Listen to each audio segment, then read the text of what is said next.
Hello and welcome back to the Game Pit. This is episode 193. I'm Sean and here's Ronan.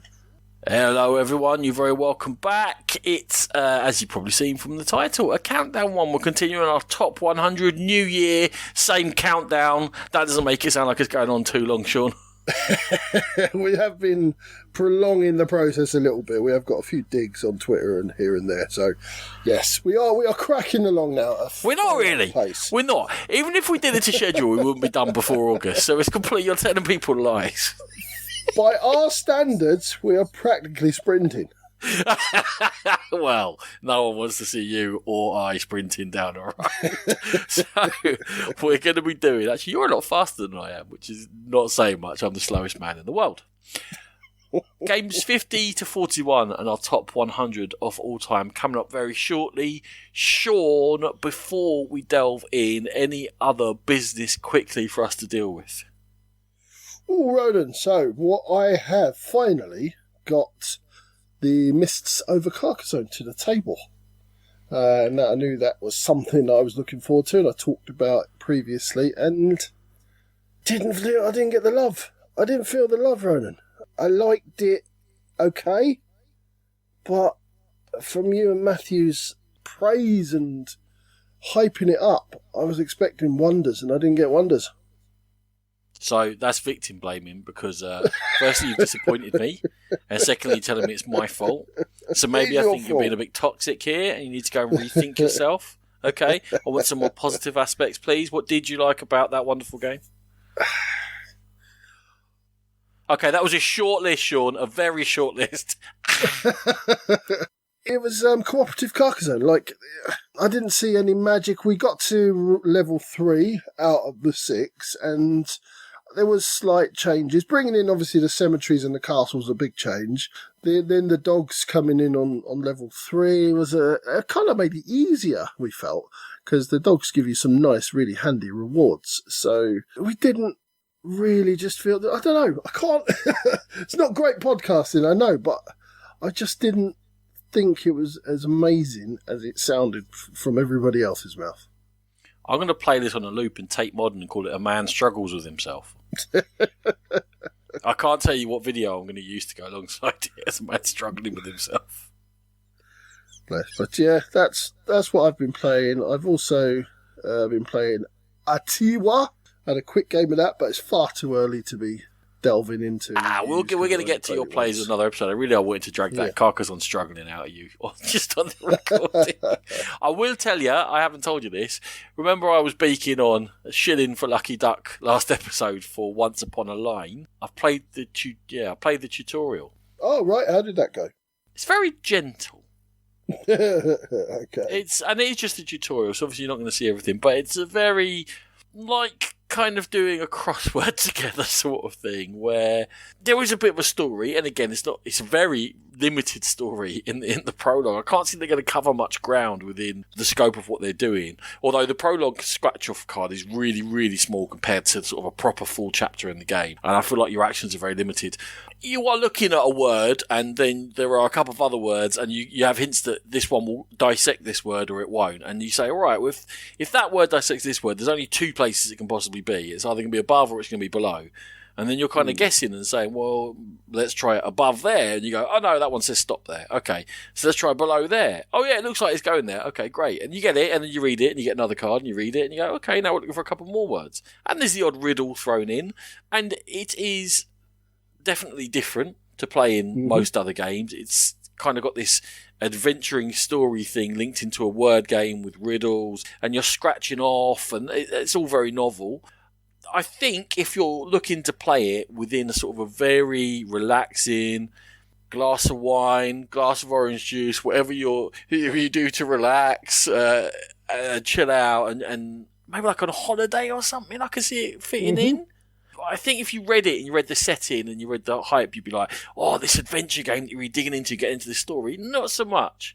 It's a very cool and gentle experience. We enjoyed it. We've got the tutorial. No, that was a tutorial. We've got the prologue to do as well. And plus, we've got all the scratch-offs for a load of chapters, but we haven't got the cards to actually play it.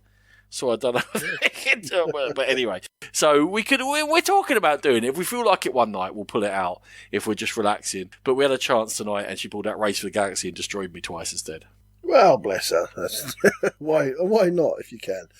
Yeah, it's good to know that they've sort of pulled it off. That was my one worry, that it would just be crazy. It'd be just like, what the hell's going on here? That this hasn't worked at all. But from what you're saying, it does work. It's just maybe not what you thought you were getting into. I kind of thought that's what I was getting into when I saw it. But I think it's so odd that until you read the rulebook, and in fact, even reading the rulebook makes it seem much more complicated than it really is, because things can happen and you can upgrade and you can get these symbols, but it all happens at a very reduced pace. You're not going quickly through a story. You're going very slowly through a story and it might take you 2 or 3 actions just to uncover one word, and it's all a very sort of easy pace of life. Nice. Well, it's definitely funded. Well, we saw that it funded within the first couple of minutes. It's not blowing away all records, but it's doing very well. So I'll look forward to seeing that coming out in the course of time. Lovely. Anything else? No? Anything from you? No, I think we should crack on. Okay, lovely. What's your number 50, Ronan? My number, top 50. There should be some sort of... We're into the top 70 now. We're into the top 62 now, but 50? You didn't know we're into the top 50. Come on. Top 50. Ronan. I like it. Thank you. Richard Nixon, Sean. Right, I think we're going down Watergate, are we? Second time Richard Nixon has appeared in our top 100s. First time he's appeared in Watergate. 2 players playing cards against each other. When you think about it and you squint and you come at an angle and you're in low lighting, kind of like a mini version of your 1960 Making the President that was in your 80s, kind of. Mm-hmm. Have you played Watergate? I've never played it. I have heard it likened to a very, very, very watered down Twilight Struggle. Oh, well, see, the thing is in Twilight Struggle is it's rubbish, but Watergate is really good. So that will be the main difference between those 2 games. It's got the cards, there's set decks for each side. One of you is the journalist trying to bring down Richard Nixon. The other one is Richard Nixon trying to either sort of blow the journalists away so they can't connect you to anything, or to spawn the game out for long enough that you survive long enough and win. It is cutthroat. It will cause you to swear at your nearest and dearest, but in a very lovely way.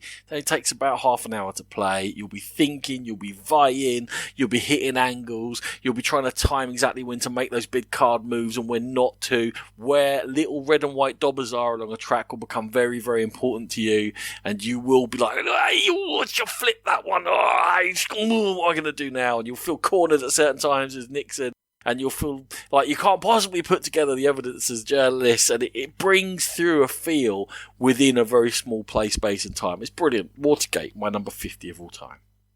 Cool. Yeah, I do need to get a play of that in. So, I'm just looking. My next 5 are all games that you either hate or have objections to in one way or another. Well, we'll see. And the first one is one that you refuse to play. It's Everdell, signed by James A. Wilson and Starling Games. I just find it's not just the artwork. The artwork is obviously beautiful and it sets the settings. There's such a variety of cards, and you're putting this tableau together where everything chains off things. We talked about it before, and that's the kind of game that I like. And lots of resources to collect and manipulate and push various ways, and I just absolutely adore Everdell. There's loads of expansions. I've got the big massive box that you could almost live in, and yeah, I absolutely love Everdell. Obviously it's in my top 50. Ronan has some objections due to the publisher, and they're fairly, I'll give him that, they do hold water. Yeah, but I am kind of a hypocrite. I don't know everything they publish. They change their name so much. It's not like I've gone round and followed who they are. Yeah. No. This one is just so obvious. It's published under Starling Games, and they acted so badly as Starling Games that it's like, I just don't want to buy it. Look, I'd play it. I've got no objection to playing it. I'm not convinced anyone's ever persuaded me that it stands up to the weight of all the expansions or needs to be in that huge box. But other than that, I've got no objections to the game itself. People say it's good. I'm sure it's good. I'm just never going to buy it. Fair enough. My 49 is going to be heralded with, I'm going to say, ululations of approval from you, Sean. Ululations? Yeah, that's what I'm hoping for. So you got about 7 seconds to prepare for this. Are you ready? Okay. Well, it's one of your favourites of all time. It's a city builder with a kind of a price track. I was trying to think of an elegant way of talking about it. And hexes, and the hexes all build off each other, and it's called Suburbia. How dare you have it this low? How dare you? I thought I was going to get ululations for having it in my top. It's in my top 50. This is a top 20 game, maybe. I can't remember where I'll it is. self-ululate. It's difficult to do this sort of a game well because getting the scale right is difficult. You can either get really granular and then you're micromanaging your city and it grinds to a halt and it takes too long, or you can go too macro and it doesn't actually feel like yours. It feels like sort of very general and unthematic and you're not really linked into what you're doing. In Suburbia, possibly the genius is that you're just building a suburb so you can specialise. You don't have to have everything completely balanced. You can just be, this is the commercial suburb that I'm building with a bit of this and a bit of that. I'm sticking a stadium in and building houses around it so people come to the stadium. And then it still thematically works. I'm not trying to make a whole functioning city, and that might be what's so clever about it. One fantastic expansion, one less fantastic expansion, but overall a brilliant toll-laying suburb of a city building game. We'll still call it a city builder. It's Suburbia. Sean will talk about it in another episode, but that will be in around June or July, so we would have forgotten about it. Yes, I will be talking about it later, but yeah, absolutely. It's the way that everything interacts off each other. It is thematic, and you do have that little city that's your little suburb of the city at the end of it, which is always cool. My number 49, we've talked about it so much over the last couple of years. It's Arc Nova, Matthias Vigger, and coming from Fjell Spieler. It shouldn't be in the top 5-10 on BGG. It's not that good, but obviously, it's a top 50 game for me. I have a lot of fun with this. There's just so much variety to the animals. Yes, that's one of the points that probably holds it back at times, because there are so much animals, and so many animals even, that sometimes you can't get the sets that you need, and you're sitting there waiting for a reptile to come up and they just won't come, and you kind of are at the mercy of the cards. But I just have so much fun putting this together. It's another thing like Suburbia where you have your own creation on the table at the end of the game, and I love zoos, I love animals. Ronan bought me a feeding the chimps thing at the zoo for Christmas, so I'll be looking forward to that. So what's not to like? Ronan, what is not to like? Well, there's plenty to like.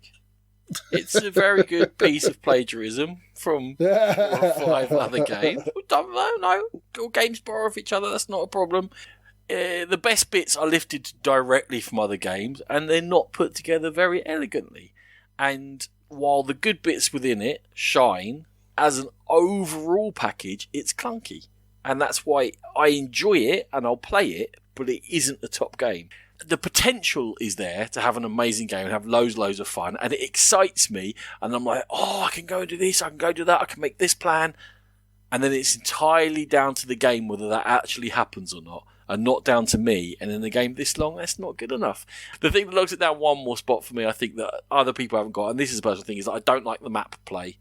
It's needlessly restricted to me, and it's a fiddle that is just, I don't really need that fiddle on top of it. But, building a petting zoo and then never getting a petting zoo animal, or setting up to do bird conservation and then never getting any bird cards and stuff, I just find that frustration happens too often. So it's a game of potential for me that has taken some great parts of other games that are still great because they are great, but hasn't worked them together, and it's less than the sum of its parts while still being a good game. I don't hate Ark Nova, I like it, I'll play it, I just don't love it.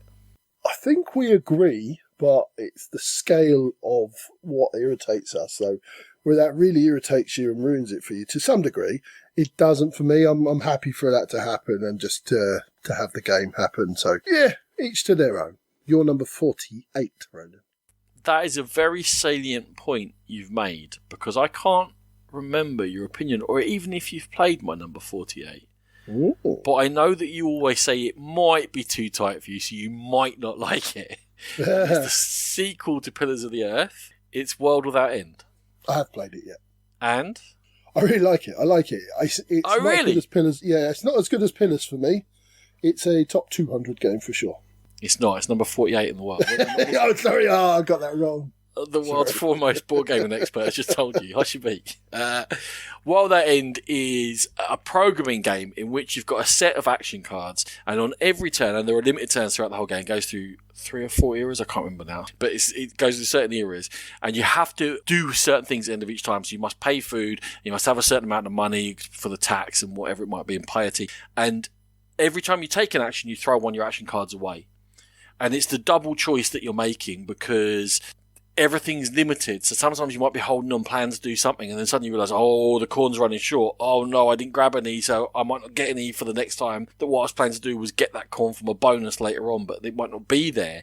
So I might need to do the get corn action, which means I have to throw one of the other actions that was in my chain that I'm programming to make it all work together. So at the end of this round, not only can I pay the fines that I have to pay and pay my tax and feed my people, but I still am progressing somewhere. I have enough building materials for the building projects or whatever it may be that I'm playing to score points on. So it's a constant fight to just eke out progress, and the game is constantly punching you in the face. There are event cards that come up that means every game is different, so it is a tight competitive Euro played within a small space in which you're constantly dodging and ducking and diving. It's a game of Euro dodgeball, Sean. That's just come to me.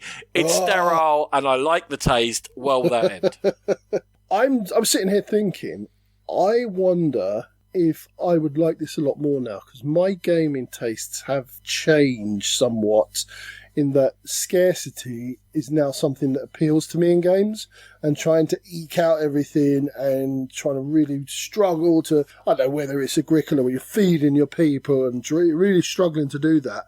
I like the brain burn of that now, whereas before I liked just plentiful and abundance of stuff so that I could just score as many points as I could. So I wonder if I tried this now, I'd like it a lot more. So you have just put World Without End back on my radar. It should be on everyone's radar, everyone's medieval radar. You said eek there, that's interesting, because this is a high eeky, which means I should like it. There is definitely an eek rating of at least 70 to 80. But you have to look on the FAF rating as well for this one. And the FAF rating is very low.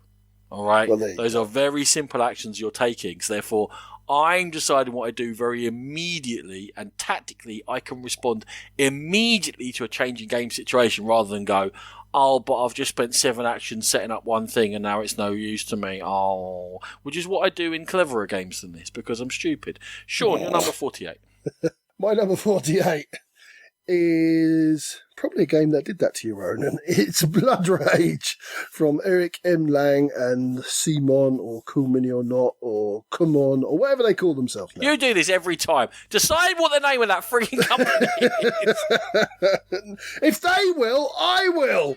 You decide. Just do it. Shall I decide it? I've decided it. They're called Sherry. Okay. Right. Published by Sherry. Published by Sherry. Of course you are. Sherry baby. That's not the last singing you're going to hear in this episode, by the way. Oh. Dun, dun. You didn't ululate. I'm not interested. Blood Rage. It is a dudes on the map with a slight twist. I love the drafting of your troops and the monsters and being able to use the various monsters around the board. The battles are interesting. They're never formulaic because there's always the chance of someone turning the tide with a cheeky little card. It's knowing those cards are in the game that makes this game brilliant. If you don't know, then absolutely the Loki cards can completely hose you, but it's the knowledge is power in Blood Rage, and I absolutely adore it. Don't get it to the table as often as I'd like, but it's still a wonderful game. Number 48, Blood Rage. Joe, what's odd about this game? What's odd about it? People usually miss out, like the subtitle. You know, like we'll use the subtitle in a lot of games, right? But in this one, and the weird thing about subtitles is it goes in between the 2 words of the title as well, which is strange. And the subtitle is "It Makes Me." Blood, it makes me rage. This is probably the most angry I've ever seen you at a game. This dude's on a map game about winning fights. This dude's on a map game about winning fights, yeah? This one. About winning the fights on the dudes and controlling the areas. Where I set myself up to win every single fight in the last round and control the most areas and come last. You didn't understand the deck. You didn't understand the possibilities. You fell It's into like traps. playing a 2-hour Euro and then pulling a card as the last thing in the game and going, least points wins. Ha ha. Rubbish. Actual rubbish. I can't think of a worse game you've put on this list. Blood Rage is terrible. It's fantastic. Number 47. Number 47. An actually good game. Stood the test of time. Power Grid. Sean, it's fantastic. I think you hate it. But I don't hate it. No, I really like it. Do you? Yeah, when I first played it, it was like really early in when I got sort of back into games, and it completely did my mind. I didn't know whether I was coming or going. And it took me a long time, but once I understood the game, I now love it. I own it. I own the deluxe version. I think it's brilliant. Oh, of course you own the deluxe version. Of course I do. Come on. I mean, Everdell's no good in that normal size box where there's plenty of gameplay in there. Forget that. What do you want that for? You clown. Get the Everdell Caravan. Power Grid, deluxe or old style, as I have. Whatever, it's all good. It's amazing. It has an innovative auction system. It's about supply and demand. It's about limited resources. It's about manipulating turn order. It's almost too much about manipulating turn order. Because I think only one phase happens in turn order. The others happen in reverse turn order. And being clever about that, and lurking back a little bit before leaping is part of the game, but then not leaping too late is also part of the game. And when you play with people who know the game very well, there's a whole timing thing going on that will just mess your brain up. You'll just be like, what the hell? I was first, and now I'm last. How'd that happen? And the game's over and I'm last. So a lot going on, and again, within a shared space where you're looking at what everyone else is doing, what they do affects you, what plants they take, meaning that's the fuel they're going to buy, meaning that fuel will be more expensive if I'm behind them in turn order. All goes on. Knowing some of the later on power plants helps. Knowing to leap into some of the cheaper areas, the cheaper connections, and just keeping a few quid so you're ready to go when it's time to go. There are ways of learning the game. Definitely, if you're playing someone who's played 5 or 10 times in your first game, you're not going to win it. It's one of those. But having a game of Power Grid where everyone's played it a few times and everyone can see the effect on the market, and everyone knows if I buy these 2 barrels of oil, then that really means that you can't actually do the thing you wanted to do. So there you go. And that's all within a shared space. It takes less than 2 hours. It's stood the test of time for a reason. It's absolutely brilliant. It is the dullest theming you could ever expect. And every time someone explains it, I think there's no way a new gamer is ever going to play Power Grid. But you should, because it is Euro brilliance. It is Euro brilliance. It really is. It was in consideration, definitely for my top 100. Didn't quite make it, but it was one of the games that just missed out. So my number 47 is Great Western Trail, Eggert Spiel, designed by Alexander Pfister. There's a lot going on there. There's the set collection aspect of the game, and you're sort of building up your tableau of cards, the cow cards to sell at market. It's the track that you're following. Which way do you go? What things do you trigger to get the most out of when you do reach to sell your cows? How far do you push the train marker along? Do you pull into the station? So much to think about. And different workers do different things. I've talked about it recently, and it's one that continues to stay in my rotation.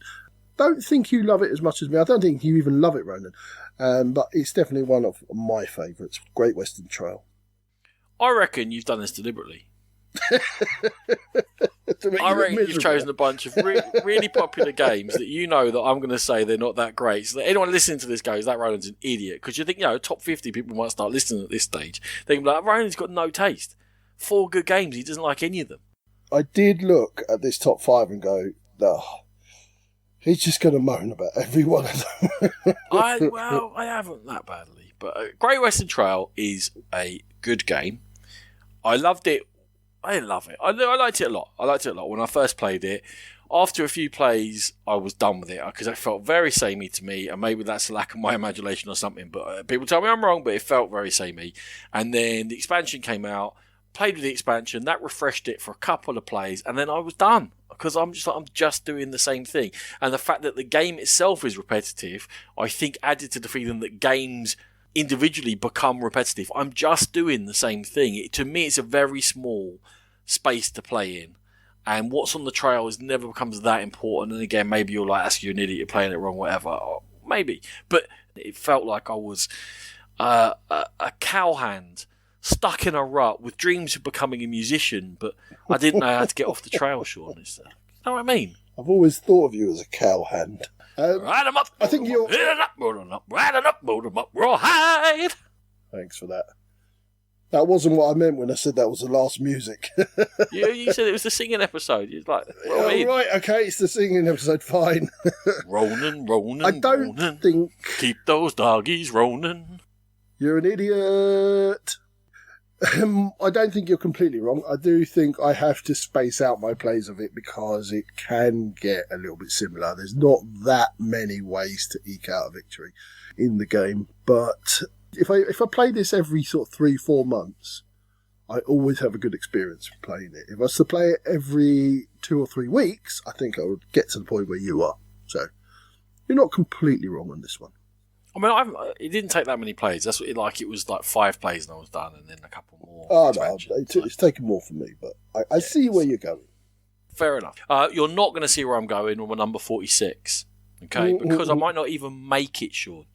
Because it's a very dangerous vacuum of space out there. And when I'm throwing together this spaceship out of bits of junk against the clock, and I've got to go on my missions, things can go wrong. You know what I'm saying? I know what you're saying. Oh, Mr. Trucker. Galaxy Trucker is fantabulous. This is one game I can say I did buy the big box for with all the expansions, Sean. I joined you. What? And it won't fit on my Calax. It's a pain in the bum. It's got to sit on top. I'm gutted.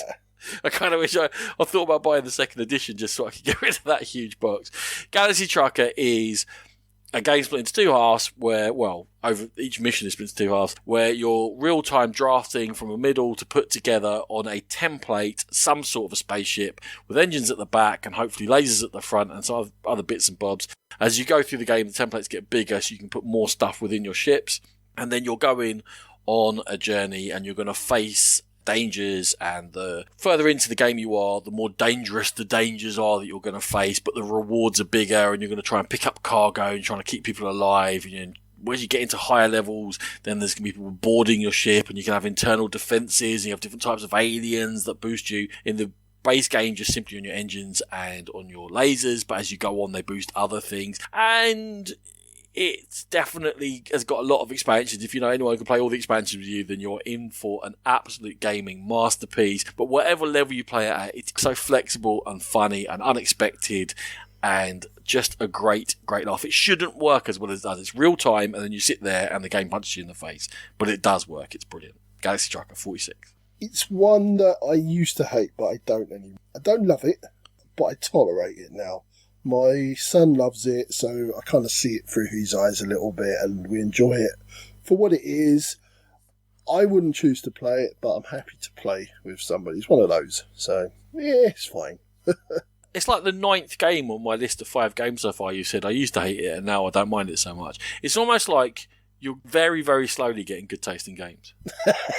So if I make it to 140, I might actually be all right. I might actually be there with you. You're not going to. I've seen you. You're not going to. Fair enough.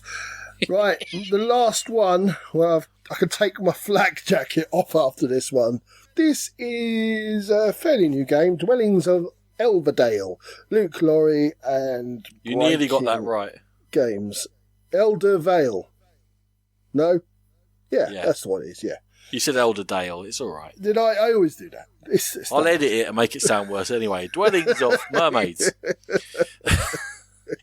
Dwellings of Eldervale is a game where you think going into it it's going to be one thing, but you quickly realise it's not. It looks like it's going to be a very deep, involved fantasy epic where you're moving armies across a map that's ever changing, and to a very small part it is like that, but it's very quick, very tactical. The game really finishes a lot quicker than you're expecting it to. You have to set traps. It's area control on the tiles a lot of the time. Set traps to get to the tiles you want, to collect the resources you want, to build the things you want, and to push up on the various tracks. And it's kind of like a quick tactical battle with resources thrown in. I liked it at first, but it took me a while to really love it. But now I'm firmly on board. I know what I'm getting, and Dwellings of Eldervale is firmly ensconced in my top 50, number 46. Dwellings of Emmerdale. Dwellings of Emmerdale. Right, Seth. Seth. Yeah. Hey up. Yeah. Going dumping sheep. Oh, you said it right. It's a sheep in wolf's clothing, and got some unnecessary stuff going on. We're like it's massive box and your stupid things where the monsters roar and stuff like that. The best thing ever involved in any game ever.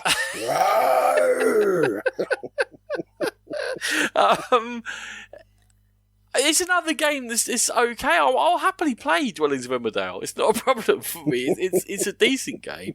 It was just overwrought and overhyped, and there's an awful lot going on that I never seem to quite think that we're ever going to get to actually doing, because the map play is going to finish the game before we develop the quest play fully. So it's a game of sort of unfulfilled potential for me, and it's decent. It just wasn't worth all the hype. That's all.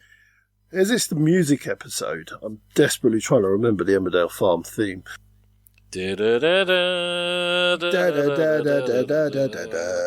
All right, lad. Right. Speaking of TV shows, Sean, if I say to you that my number 45 is the most fun and funny you can ever have, combining Emmerdale with a game, what's it going to be? Combining Emmerdale with a game. Emmerdale, Godfather, Waiting for Godot, Cilla Black. That's right. Time's up. I've never played it. I don't know what you're talking about. Get out. How I've have you never played it? I don't know. You dirty one. What's wrong with you? I'm a wrong one, I know. Time's up. I put Title Recall here, just mostly because it's the one I've played most, and I find it works best. Although the People one does also work well. It's a game in which you split into teams. I find it works best with 3 teams.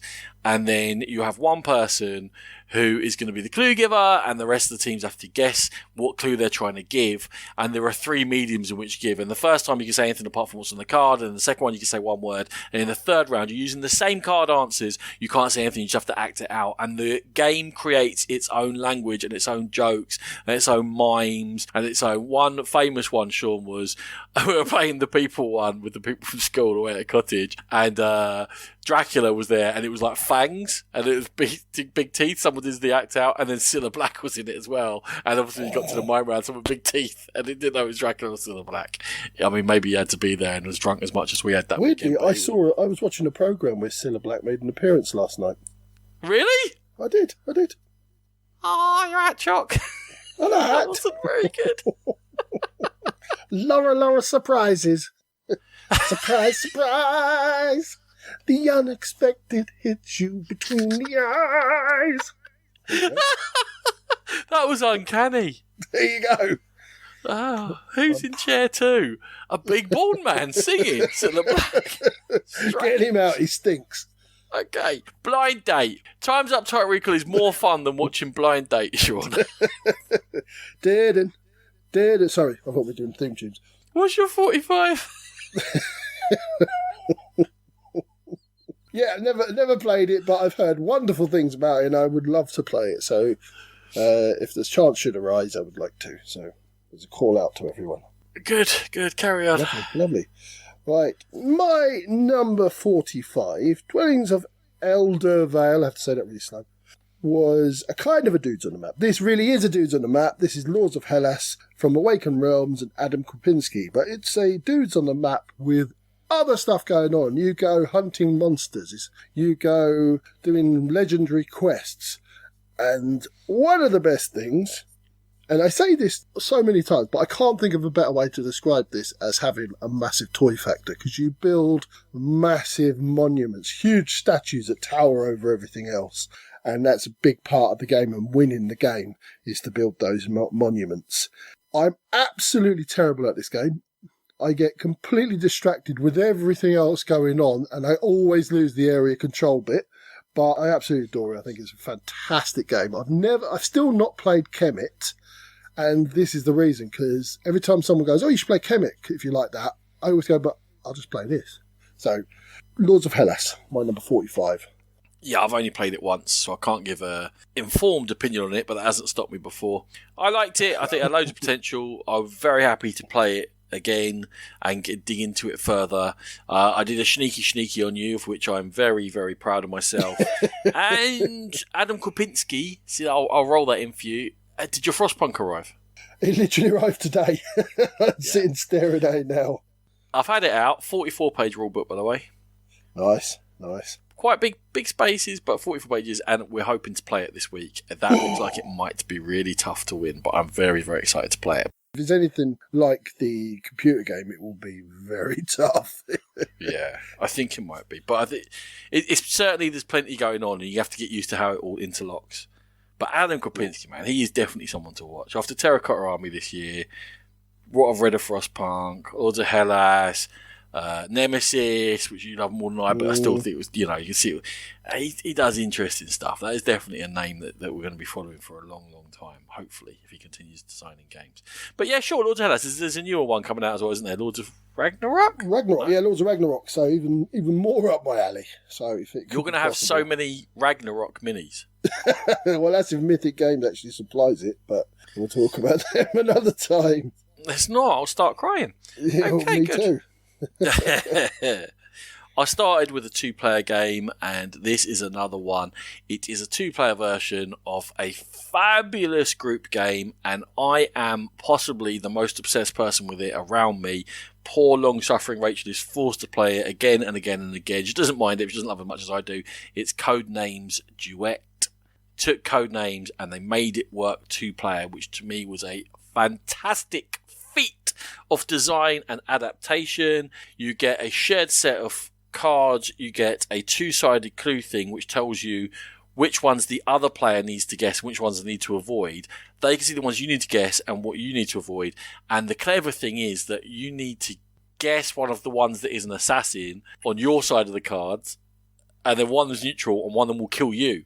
So anytime you're guessing one of the assassin words that you can see, you know that one of them might kill you, but one of them you have to get. And then some of the clues are shared, so if the other person gets them, you don't have to get them. And once you get your head around that, which is pretty cool the way it works, because you do have to keep track of, oh, they've got that and this one and that one's that. So then, because you can see sort of the proportions of what matches together. Once you get around that, you then have this world map to go around, and you do it with either fewer mistakes or fewer turns, and you set yourself an increasing challenge. We have got nowhere. We've cleared like the 5 easiest cities in like 40 games. We're not doing very well. But I love the challenge of it. I love that you can see and you've kind of got more of an idea what's going on. And it's got this pattern thing in there which adds on to the layer of still doing the cluing and the guessing and the rationing out your turns and the being very, very, we can't make a mistake here. Can't make a mistake. Be very, very careful. Blah, blah, blah. So, yeah, Codenames Duet. It was a fantastic, brilliant job they did to make Codenames a 2-player game. Love it. My number 44. Yeah, I like Codenames and Codenames Duet a lot. I've called on it a little bit. I think So Clover has taken the mantle as our go-to word game at the moment. But yeah, Codenames is always a very good experience. So, my number 44, Ronan, Anachrony. I don't think you've actually managed to get into the table yet, but it's certainly a big favourite in this household. Well, Natalie, it might actually be her favourite game, I think, from thinking back. From Mind Clash Games, designed by Victor Peter and Richard Amann. And I think David Terzi did the solo version for it or something, but I think I saw his name. But anyway, Anachrony might be the only game that I've ever seen do time travel really cleverly. It's a worker placement game. Again, I'm sorry, Toy Factor, if you've got the special edition where you send your big mechs into the worker placement spaces, but you have to power them up with certain types of other worker. So, like a scientist has to go somewhere to do stuff and you get better stuff, etc. And you are working with yourself in the future to a certain degree, and you're borrowing stuff, but it has to be paid back, otherwise yourself in the future is going to be without it. It's very clever, really good worker placement game with a lot of other adornments around it, and we absolutely love it. That's my number 44, Anachrony. It is a glaring omission of mine. You did buy it for me quite a while ago. I do feel very, very sorry. Too many games, not enough time. But it's definitely in the list to work up, to get played. Everybody tells me I like it. It's certainly highly praised. I don't know. It's just one of those admissions I haven't played yet. I'm sorry, mate. No problem. I think I've got that Cthulhu game that I keep promising myself that you bought me. Then I'm going to get to the table and everyone tells me that's great. So it's not like we don't do it to each other. We don't treat each other well enough. Mate. We don't. I love you, mate. Okay. Number 43 was a release from Ukraine that slowly built buzz and then got printed when it made it big in a version that put in a load of unnecessary rules and sort of ruined it. So just play by the original Mysterium rules. And if you play by those rules, you'll have the 43rd best game ever made of all time. You'll get Dixit with a bit more put on top, where you're chatting to each other. Someone gets the fun of being the ghost, and it actually is fun to be the ghost and try and think of the best clue. Although you do have to have an absolute poker face, stony face. Do not give anything away. It ruins the game. And then everyone else gets to chat with each other and guess and point out, well, if yours is that, then mine can't be that. Then maybe it's this, maybe it's that. And it's that idea of having the pictorial way of giving information and making you think in different ways, communicate in different ways, and chat to each other, and then be able to chat afterwards and go, why did you give that clue? Why did you do that clue? In fairness, slightly too often it's because I had nothing else. But usually you should find some way to go, well, actually what I was thinking was, if you look at all the other pictures, this is the only one that's got da-da-da that I gave out this round, and whatever it might be. And hopefully by looking around the table, it creates those conversations and just a good, fun time where everyone's talking to each other and trying to achieve something together. And it makes me feel nice, Sean, playing Mysterium. It just makes me feel nice. Oh, like heroin. You had to go and ruin it, didn't you? Mysterium is one I liked, and I think I would like a lot more, but I didn't love. And I say sorry. That makes no sense. I think I would like a lot more in different company. And that's not to diss the company I was in. The fact was... Who'd you play it with? Spill the beans. Spill the beans. No, we were playing with friends that came up and they were too good. Oh, they ruined it. Oh, They ruined it by being amazing. Like, they were like, yeah, that's that one, that's that one, that's that one, that's that one. And it was literally over in about, 20 minutes. Like, oh, yeah. There was no there was no abuse thrown around the table for them not getting stuff, and at the end I was like, yeah, you got everything, well done. I wanted to walk away like, that was a thing. So I'll come and play with you, because obviously you'll be crap at it. So. It's a very public way of defriending someone, isn't it? You ruin one of my favourite games, so just don't come back to my house. I've also called them in clever. No, I haven't. I've done the opposite of that. I've called them very clever. So there you go. Yeah, but I think we could all read between the lines. What's your number 43? My number 43, stop me wittering, Roland, thank you, is The Ancient World. Now, I will say the second edition is slightly better, but it's not the most egregious of the Ryan Laukat second edition fix in the first one that you'll find. The first one was very good. The second one's just a little bit better. Coming from Red Raven Games, another worker placement game where you are, thematically, you're defending your world against these big monsters that are attacking. But really, it's a worker placement set collection game with a unique scoring mechanism at the end where you're collecting the different sets to score, and they work in different ways. I absolutely loved it. It looks stunning. This was the thing that made me sort of take note of Ryan Laukat's artwork, which I've been on record many times as saying I absolutely adore. The board itself looks like something you can frame, and it's one of those that people do come over and go, that's amazing. And that's a big part of it, and it's a very good game. And it's my 43, The Ancient World. When we moved house, something happened and something went through the top of my box of The Ancient World, the original edition. And so there's a hole in it, and I pulled it out and I looked at it. And I don't want any justification for this. I don't want you to say that I did the right thing. I did, it was a fit peak. And I looked at it and I said, well, it's still playable. All the stuff's in there, it's fine. But he brought out the second edition and no one wants to play the first edition anymore. And to be honest, F him, and I threw it in the bin. You're a bad person. He annoyed me. He's so annoying. No, reach out, upgrade pack. Oh, I'm sorry, or that, and no one will play the first edition. And you're like, not that much difference though. The second edition. Yeah, but mate, when you go to people, go, isn't there a second edition that made the rules better? And you go, yeah, there is a second edition. They go, oh, I'll wait for that one, thanks, mate. You're going to buy it? No, I spent 60 quid on this one. No, you got to spend 60 quid on another one. It happened 4 times, and I'm like, right, that's it. And then when there was a hole in it, I was like, no. That was my protest against how annoying it. Retheme it. Take the rule set, change it a little bit, retheme it, and it would be less annoying. Honestly, it would, than just like throwing it in your face and going, thanks for playtesting my game, here's the proper edition of it. Ah! Yeah, I get that. I was quite annoyed with Circadians from Shem Phillips. He came up with a second edition of that, and I've got the first edition, and I just couldn't justify buying the game even though I've got the first edition, and it's quite annoying because it is a tightened up version, looks nicer, better components, and yeah, irritating. I get it. I wouldn't throw it out on the basis of it. That's rock and roll, but I do get it. Do you know what? It was very cathartic. Very cathartic. I know it's a waste of money, but very cathartic. It was worth it. Yeah. So I tell you what, I haven't bought any of his games ever since then. So there you go. My own private little protest. There you go.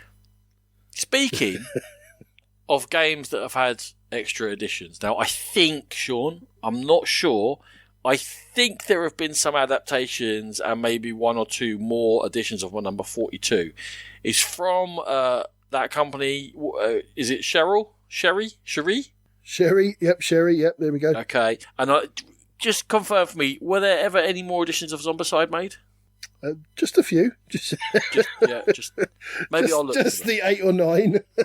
Yeah, and ongoing. Marvel Zombicide, Western Zombicide. Yeah, Marvel Zombicide, Western Zombicide. Yep. Yeah. So what I've got is the base box of Zombicide. Almost anything I've ever added to it has not been as good as the base box of Zombicide. I've had Toxic Zombies. They weren't as much fun. I've put in crows. They weren't as much fun. I've put in dogs. Not as much fun. They're just the base game. I played Black Plague or whatever it is. Not as much fun as base Zombicide. The one rule that is better is the shooting into a crowd. Only if you miss do you hit your fellow bystanders rather than hitting them first. That was too harsh of a rule. That is the one change to base Zombicide that I actually liked.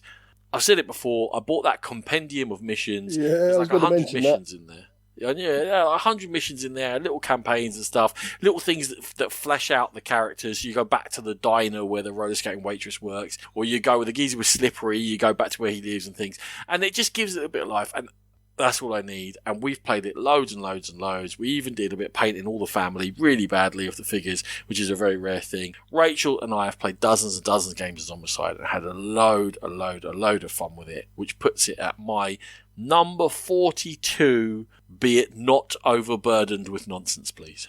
Yeah, I have to agree with you, Ronan. I have got the Zombicide, like the 2 and 3 season Kickstarters that came after the first one. I did get the Black Plague, didn't enjoy that at all, but I've never broken even into the boxes for the 2 and 3. I think they're still in the shrink.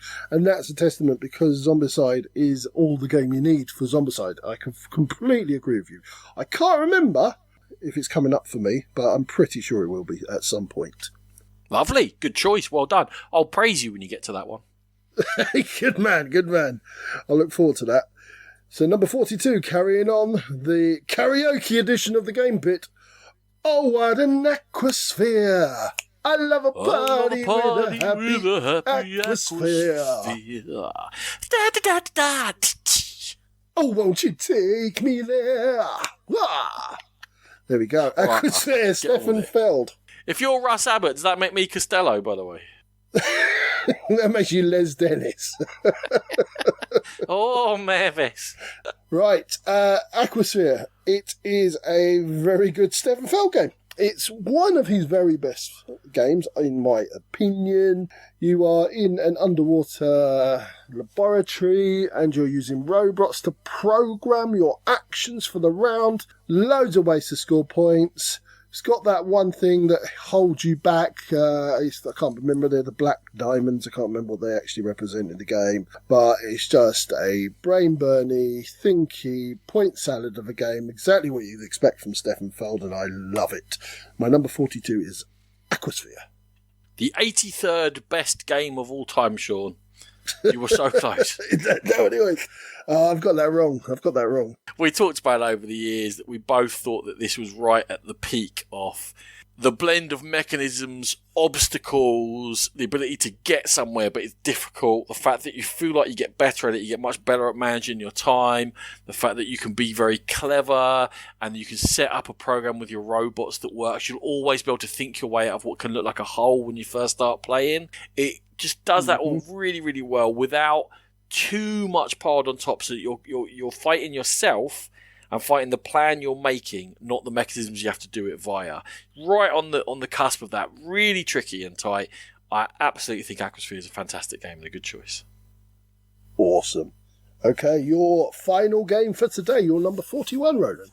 My Sherry Amore. Pretty little Rolly, I adore.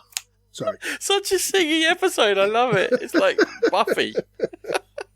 It's Cherie have come up with a blinder again, Sean, a reprint that was kickstarted. And the very, very few times I'll say that I kickstarted, I didn't pay for the expansions and I wish I had. Rachel and I, the last couple of years, have been playing it plenty. You really want to play it because it's Project Elite. I mean, you have played it with us. I have played it. I enjoyed it. It was one of the very few real-time games that I genuinely enjoyed. It was a really good game. It sprung to me there that you had actually played it with us. Yeah, since it was first published with terrible components, I have been going on about how good a game it was. I think it was in my top 10 of that year, but I couldn't buy it with those miniatures, and that's how bad they were. Imagine for props.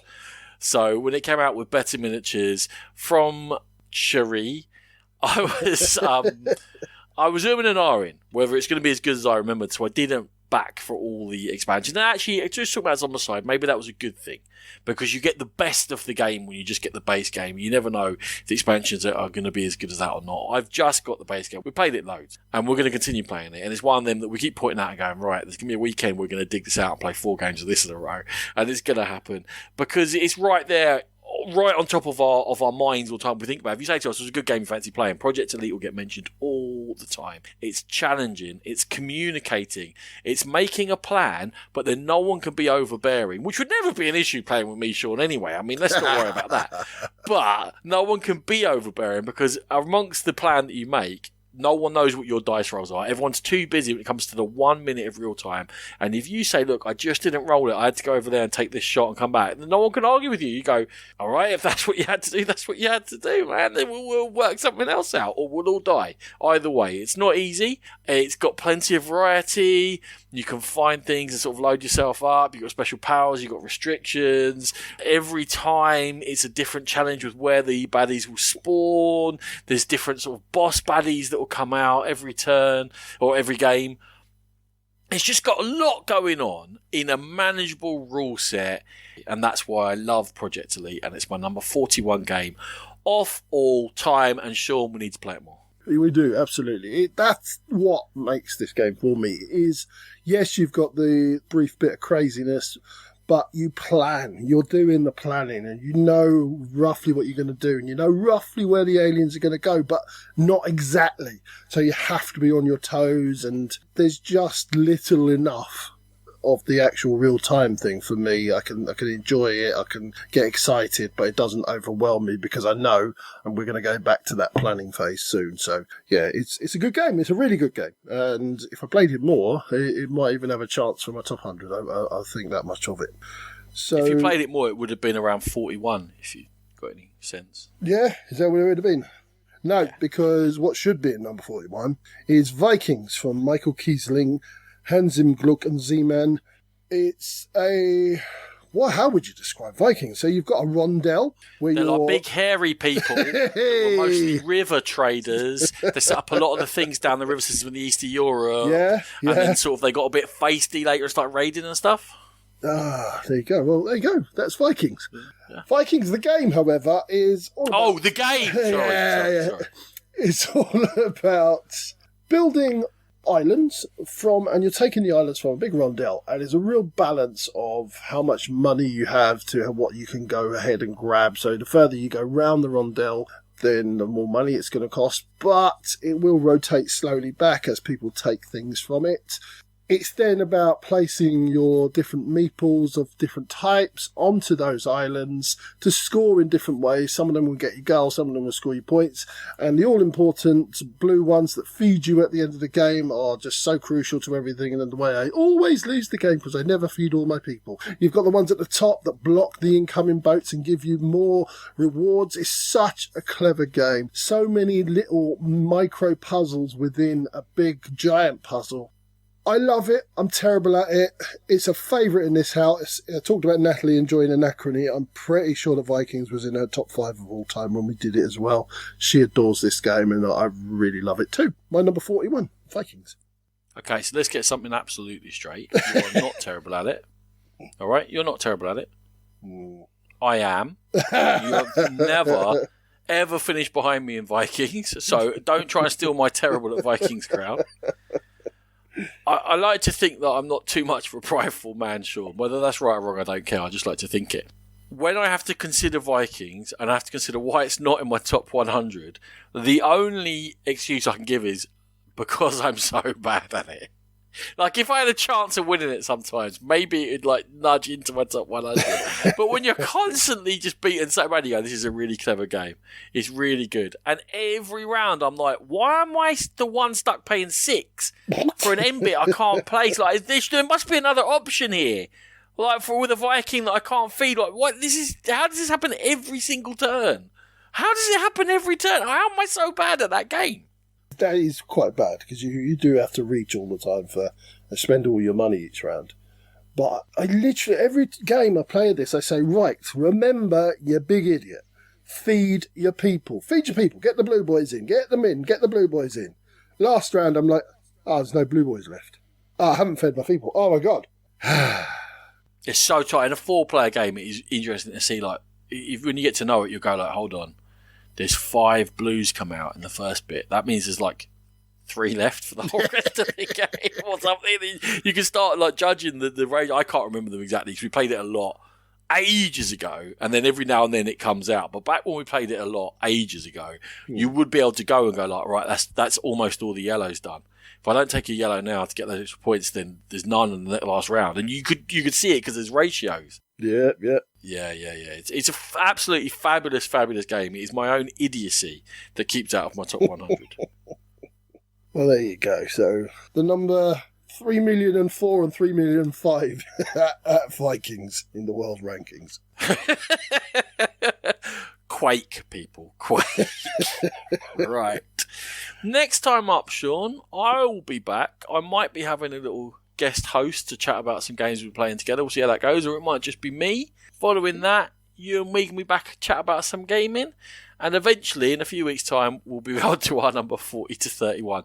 Let's not get this out of the way, let's just spin it out slowly, as we said. Why ruin the habit of a lifetime? Let's just eke it out as slowly as we can. Indeed. So thank you everyone for joining us, and Sean, thank you very much. And Ronan, thank you very much. And Sean, see us out. As always, we are proud members of the Dice Tower Network. Go there for all your gaming goodness galore. If you wish to find us on social media, we have an Instagram page, we have a Facebook page, but Twitter, probably where we're most active, kind of, maybe, depending on how Elon Musk is behaving himself. And if you want to contact us, we are thegamepitpodcast@gmail.com. Please do contact us, ask us questions. Happy to have some banter with you, whatever. And a good place for doing that is on our Board Game Geek Guild, so pop along there as well. And it's been an absolute pleasure, so thank you for listening, and we'll catch you next time on The Game Pit. Music by E. Aaron.